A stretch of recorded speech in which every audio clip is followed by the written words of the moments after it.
door closed.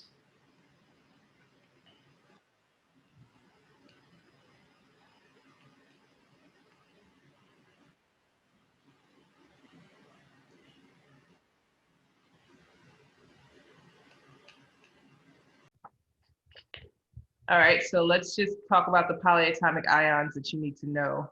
One, it's going to be acetate. So let me see, polyatomic ions.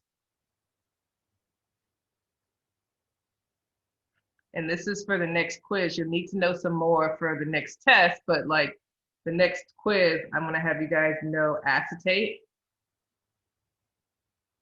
And just know acetate's the one that can have its formula written in two different ways. So you can write it like this, or you can say C2H3O2 minus like that. You need to know sulfate. Sulfate is SO4 2 minus. You need to know sulfite,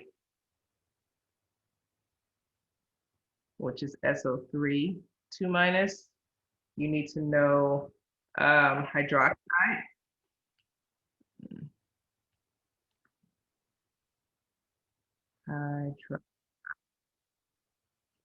Hydroxide is just OH minus. You need to know carbonate. There's no carbonate, which is CO3 2 minus. We need to know nitrate, nitrite. I'm writing it on nitrate. NO3 minus. Nitrite is NO2 minus. 1, 2, 3, 4, 5, 6, 7. Okay. You need to know ammonium,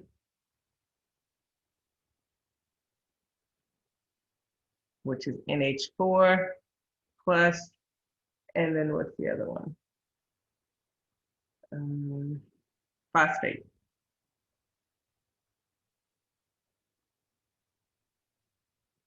Which is PO4 3 minus.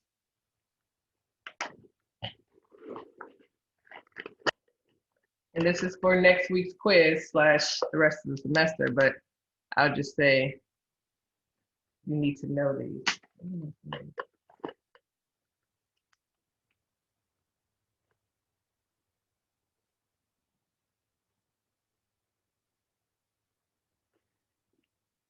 And just remember, need to know just means they're going to come up on the quiz.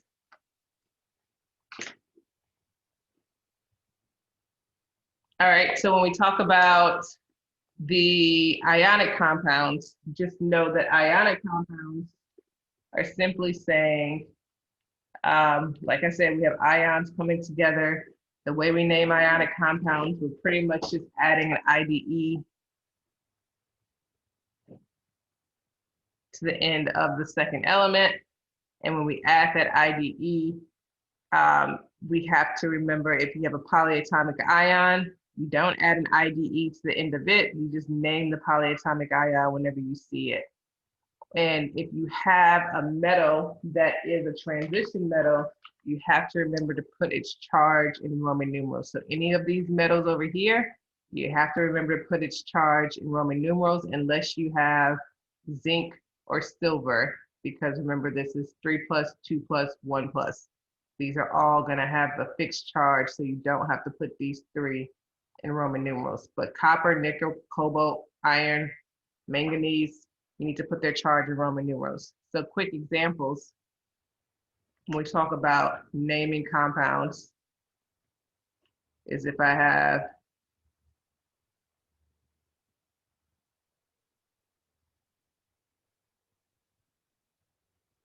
versus if I have. So these 3, if I wanted to name these, this one has a polyatomic ion in it. I know it has a polyatomic ion just because it's basically more than 2 elements. So I have to recognize that a group of these elements is a polyatomic ion.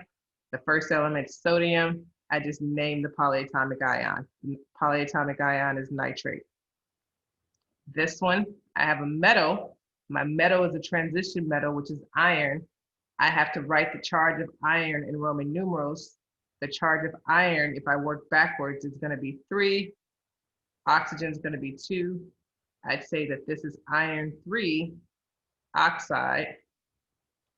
And then for this one, I just still have to add the IDE to the end. Magnesium is in group 2, so I do not have to write its charge in Roman numerals. There's only one charge you can have when it forms an ion, and that is a 2+. So all I have to say is magnesium chloride.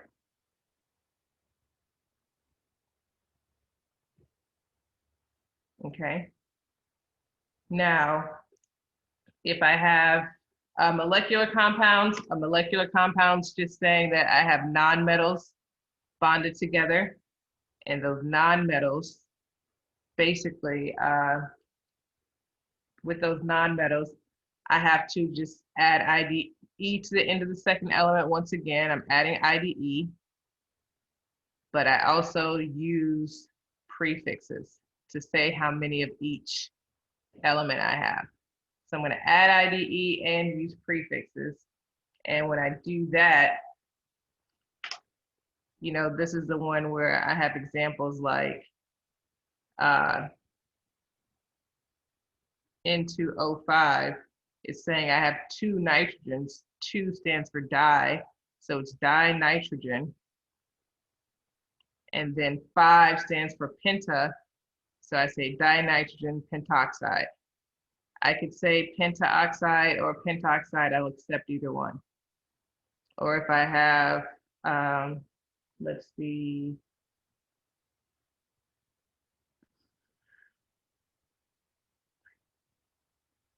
PCO3 like this, it's simply saying I have phosphorus,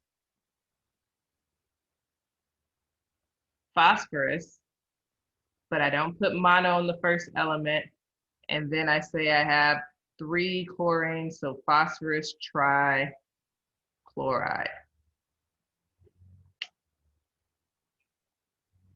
All right.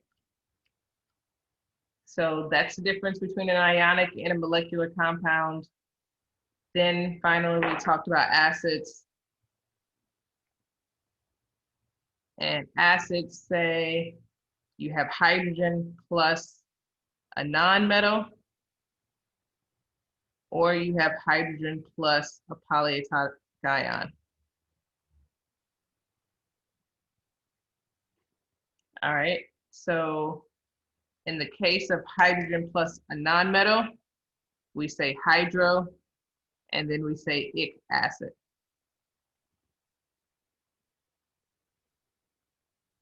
If I have, so basically hydrogen with one other element is hydro and ic acid. Hydrogen with multiple other elements, I say, I change my polyatomic ion. If it ends in 8, you then say ic. If it ends in us, if it ends in ite, you then say us.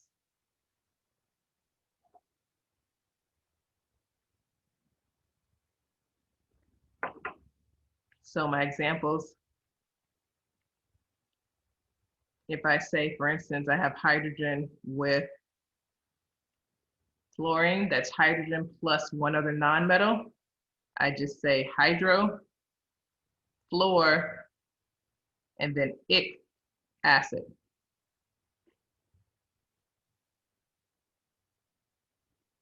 If I have hydrogen plus any of these polyatomic ions, and I can put hydrogen in front of any of these.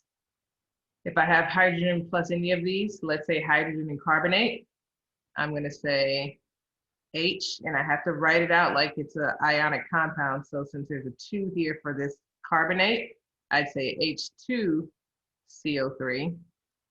And that would equal to, because carbonate ends in ATE, my ATE turns to ic, and I have carbonic instead of carbonate, carbonic acid.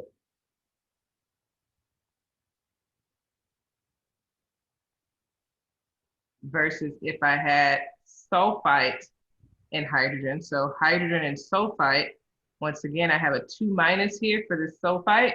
So I'd have to say H2SO3. That's going to give me sulfurous. My ite turns to us. So that's going to give me sulfurous acid. So you don't say hydrogen first when you're writing acids. Oh, nope, you don't say hydrogen. The only time you say anything close to it is hydro. I should have an O here, not hydro for the hydrogen and not one other nonmetal. Oh, okay, okay. Okay, any other question about naming?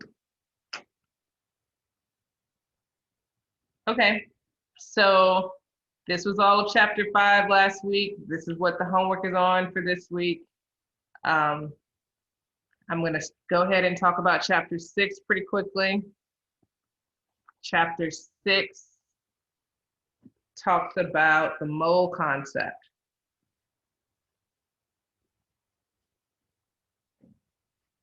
So we ended chapter 5 talking about the formula mass, saying basically, if you look at all these formulas that I just wrote out, if you look at all these formulas, you can come up with the mass just by looking on the periodic table and adding up the mass of each element.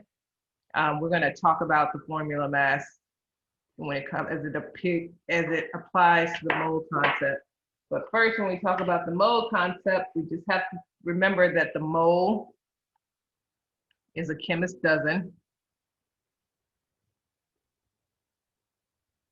And that's a question that comes up either on the homework, on the quiz, on the test, I can't remember.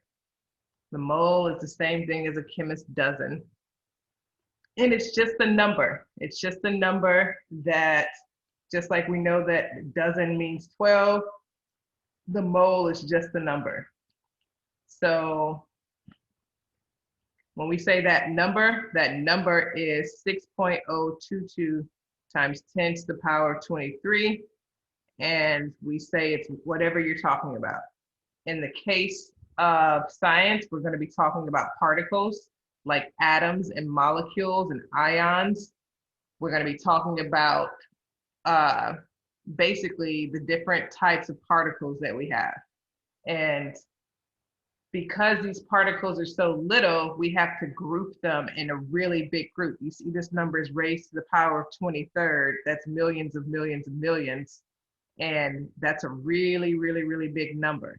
So that's because the particles that we're working with when it comes to science, like when we talk in terms of atoms, they're so little, you know, we can't even see them with our eyes. Just like all the particles floating around us in the air, we see nothing, but we don't see these particles because they're so tiny to our eyes.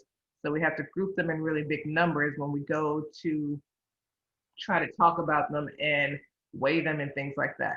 So just like a dozen equals 12, we know that 12 of anything, the mole just equals this number. That's all I'm saying. The mole equals this number. It's a way that we talk about really large groups. So if I say I have a mole of iron, that means I have 6.022 times 10 to the power 23 iron atoms. That's all that really means, or atoms of iron. Any element that I say I have a mole of it, I have that many atoms of it. If I said I had this is a mole. 1 mole of iron equals that. So let me write it out here. 1 mole of iron equals that.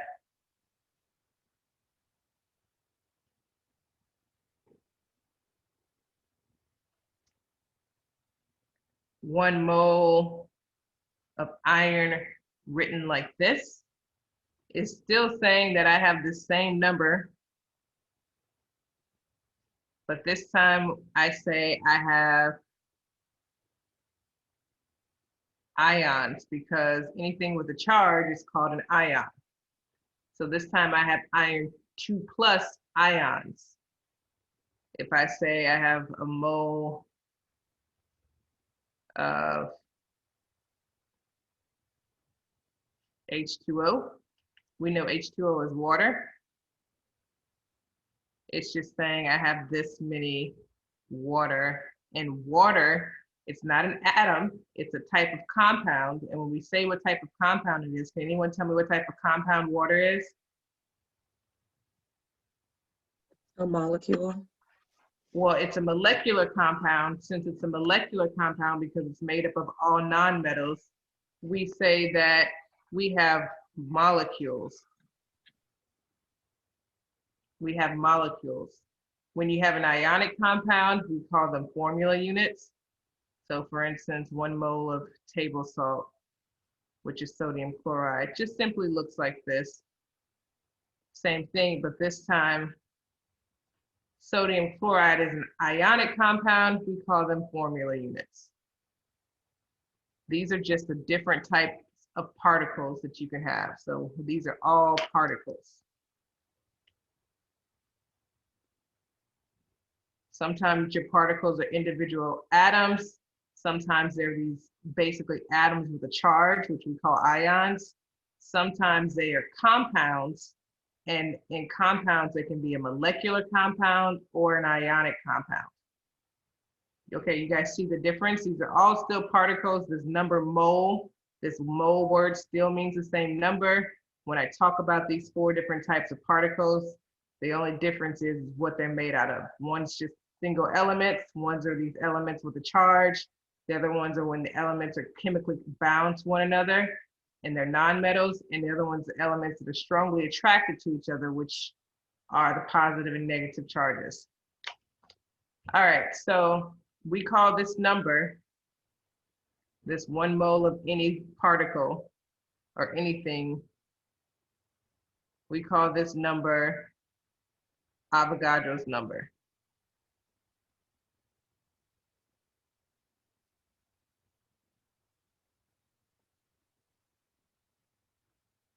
All right, Avogadro's number, we're going to use it for the rest of the semester. It's how we talk about particles in this class. We use Avogadro's number. Now, when we talk about Avogadro's number, we need to know how to convert between moles of a substance, so moles of this, into atoms of the same thing. So just like we've done conversions at the beginning of the semester, we're still, like I said, this whole class is completely conversions. We're still going to do conversions and say, anytime we have something equal to something else, we just set up a conversion and we can say, oh, okay, well, I know 1 mole equals this number of anything, just like I know 1 dozen equals 12. So if I want to go from a mole of iron to atoms of iron, I can just use this as a conversion. And so that's what the first video talked about, how we convert between moles and atoms and numbers of atoms. And then it talked about how we convert between grams and moles. But let's first talk about moles and atoms. So let's say, for instance, I have 6.2 moles, and I'm just going to use iron because that's what's up there. 6.2 moles of iron. And I want to know, this is an example. And I want to know how many atoms of iron, or iron atoms that is. That's my question. I simply am just going to use this conversion that tells me if I start off with 6.2 moles, my setup says, okay, I want to get rid of moles first, so I'm going to write moles at the bottom. I want to convert it to iron atoms, so I'm going to put that at the top. I'm going to read off what this conversion says. If you guys notice, anytime we talk about 1 mole in case of Avogadro's number, I can always put my 1 in front of the mole. So whether the mole is at the top or the mole is at the bottom, I'm going to say 1 mole of anything is always going to be equal to this number of atoms of that element. So I'm simply just using Avogadro's number and my knowledge of conversions to convert from a mole to an atom.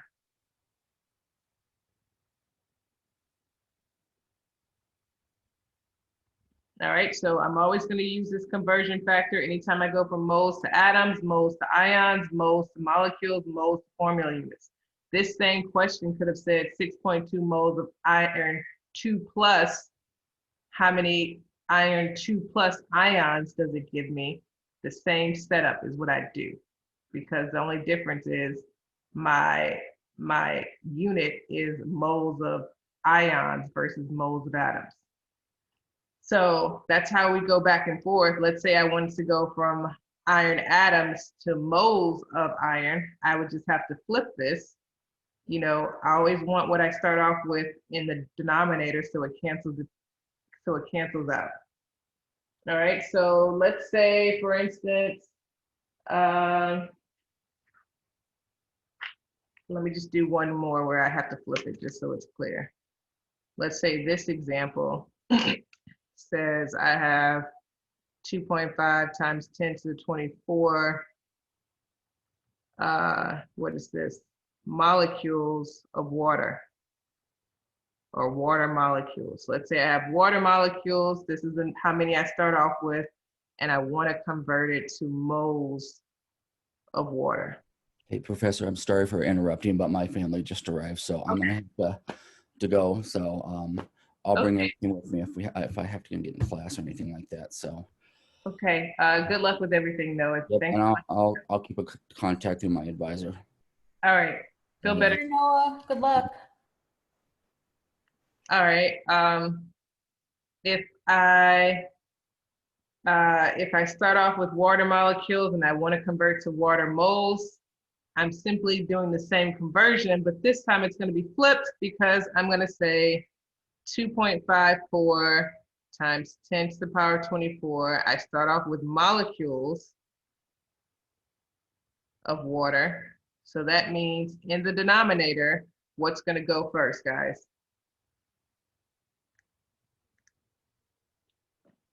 What's going to go in what unit is going to go in my denominator? Molecules of water. Molecules. This says molecules. Don't get it confused with moles. Molecules of water. And then at the top, we're going to have moles of water, because that's what I'm looking for. And once again, I can always put my 1 with the mole, and then I can say 1 mole of water is equal to 6.022 times 10 to the power 23 at the bottom. All right, so those are the two ways to go back and forth between moles and atoms, or if you start off with a particle, to moles. Now, the other thing that was talked about in that video for chapter 6, the first video, is the molar mass. So this is Avogadro's number. That's what was first talked about. And then we talked about the molar mass. Now, the molar mass is what it sounds like. I'll say molar mass is just what it sounds like. It's the mass of a mole. Like, let's say the mass of a mole. So when we talk about molar mass, remember I said that the formula mass is just the mass of your formula. You know, if I want to do the formula mass of water, I'd simply say I have 2 hydrogens plus 1 oxygen. And so I'd look at the periodic table and say, okay, hydrogen, if I round it to 2 decimal places, has a mass of 1.01. And oxygen has a mass of 16.00 if I round it to 2 decimal places. And that's how I end up getting the mass being 18.02. And before, I was using units of AMU for the formula mass. We'd say, okay, this is going to give me 18.02 atomic mass units. Now for the molar mass, it's essentially the same numbers. So the mass in the periodic table also tells us how many grams there are per mole of any element on the periodic table. So meaning, instead of saying 1.01 AMU, I can now say it's 1.01 grams per 1 mole. And it's 16 grams per 1 mole. I'll say grams. Grams per 1 mole. So basically, the mass on the periodic table, it's written as molar mass. Sometimes you might see it say molecular mass, like what's the molecular mass of your compound. Sometimes you might see molecular weight. These are different names that it can be given. They all mean the same thing. Molar mass, molecular weight. These all are going to give you the same number. And it's essentially saying 1 mole of any substance is equal to the mass, and I'll say in grams from the periodic table.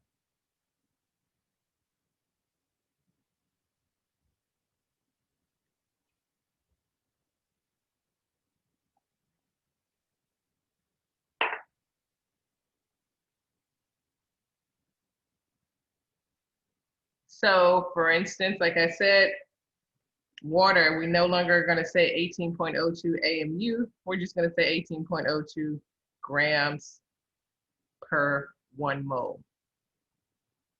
So in this case, I'm still putting my 1 in front of the mole, and the number that I see on the periodic table tells me how many grams per 1 mole. So once again, I can use this as a conversion. So for instance, I can say 1 mole of water is equal to 18.02 grams of water. And I know it's 18.02 because I just added it all up to do that. If I break down individual atoms, I can say 1 mole of hydrogen. We look at the periodic table, it's equal to 1.01 grams of hydrogen. 1 mole of oxygen, I simply just look at the periodic table, round to 2 decimal places, is equal to 16.00 grams of oxygen. So once again, the 1 is going to come in front of the mole.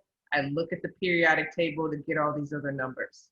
When I have a compound, I have to add up the masses to get the overall molar mass or the overall grams.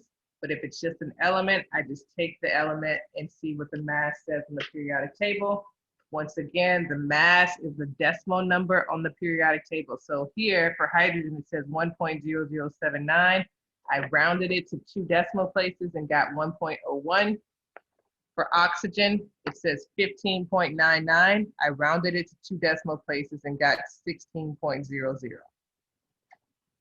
All right, so when we're doing conversions back and forth between grams and moles, I simply am just going to use this equation and that equation conversion. And let's say the question now says, you know, I'll go back to these same questions. Let's say I have 16.2 moles of iron, 16.6.2 moles of iron, and I want to convert it to grams of iron. Now my question says how many grams, not how many atoms, but how many grams. So if I want to go from moles to grams, I'm going to set up my same conversion, 6.2 moles. Moles is going to go down here at the bottom, and I'm going to say moles of iron. If I want to go to grams, I look at the periodic table. I go to iron, which is right here in the middle, Fe. I round it to 2 decimal places, 55.85. 1 mole of iron is equal to 55.85 grams of iron. And guys, I haven't been saying it, but you definitely have to do it. Sig figs. How many sig figs should I have in my answer here? If I set this conversion up, how many sig figs would I have in my answer? 2. 2. However many we start with, however many we're going to end with when we do conversions. All right. And remember, if I was going the other way, let's say I had 6 6,200 grams of iron, and I wanted to know how many moles of iron. So this is the question mark. My question mark is moles of iron now. If I wanted to go the other way, I'd set it up similarly, but just so grams of iron would be here as my given. I'd still set up my conversion. Grams of iron go at the bottom. 1 mole of iron would now go at the top, and I'd say the same number, the 55.85 from the periodic table. Still need 2 sig figs. There's no decimal in this. You need 2 sig figs. So to sum up that video, I taught you 2 different things. We talked about Avogadro's number. We talked about the molar mass. Avogadro's number says 1 mole of anything is equal to 6.022 times 10 to the power of 23. And I'm just going to say particles because that's what we're talking about in this class. Remember, a particle can be either an atom, an ion, a molecule, or a formula unit. And a formula unit is just an ionic compound. Molar mass says 1 mole is equal to the mass in grams of any element or any compound.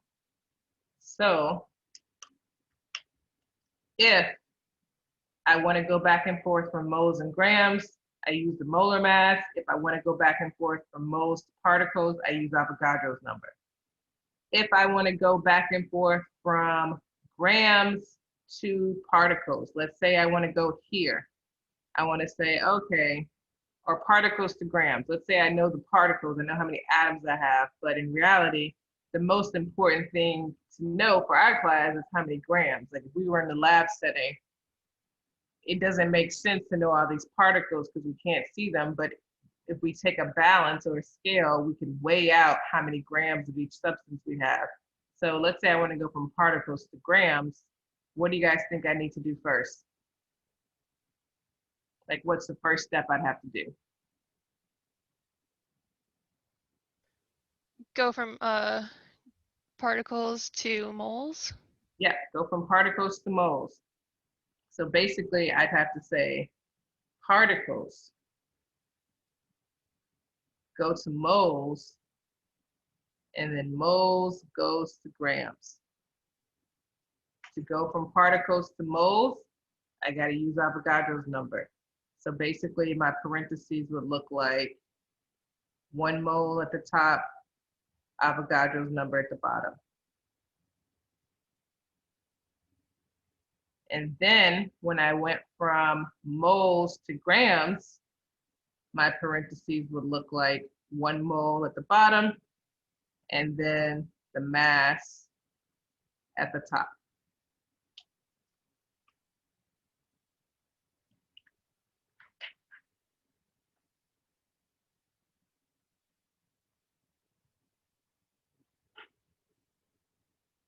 Okay, so let me just do one quick example and then we can wrap it up for today.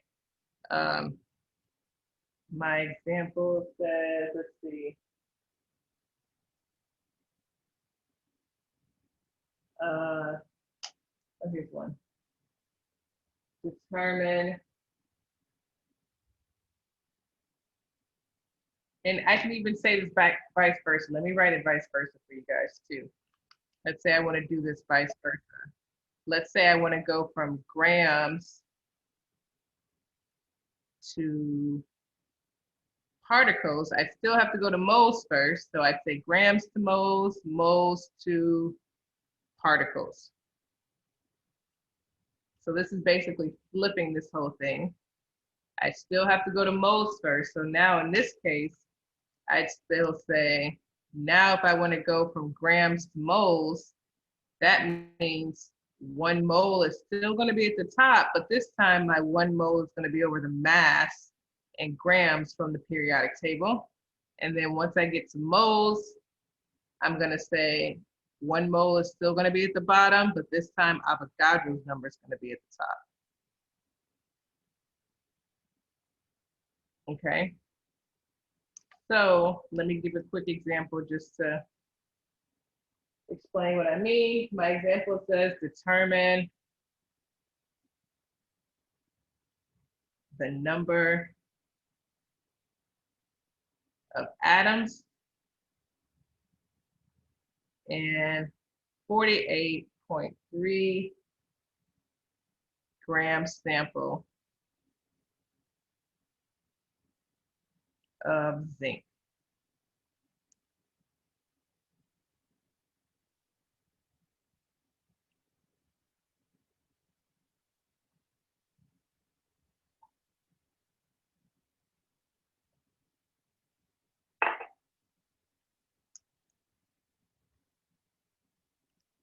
So if I want to determine the number of atoms in 48.3 grams of sample of zinc,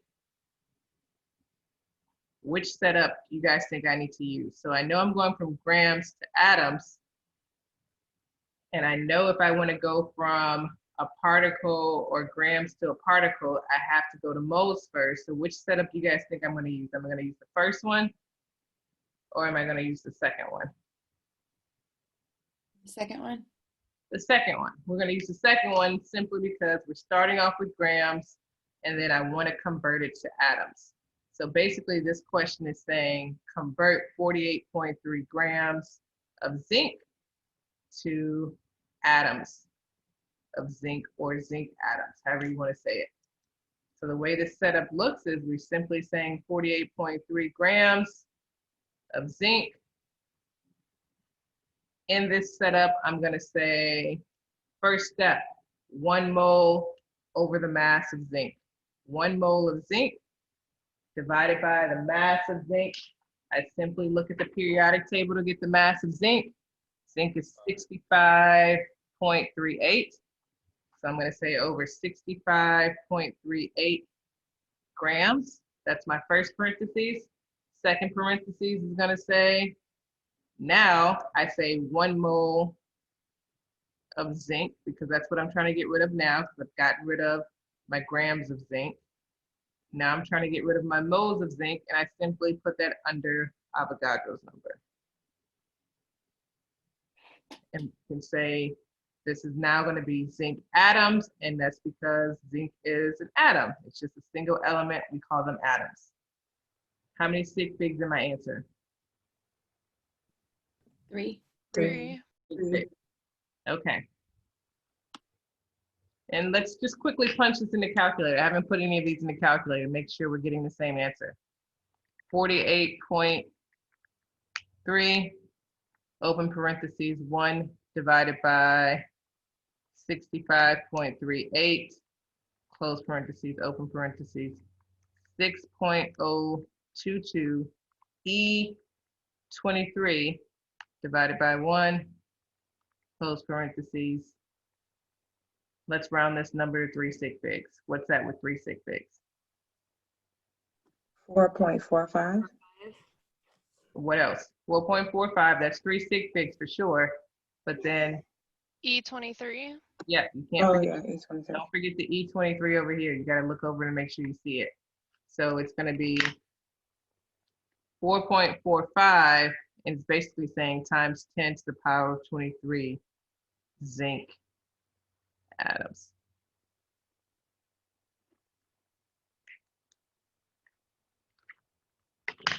All right, any questions, guys?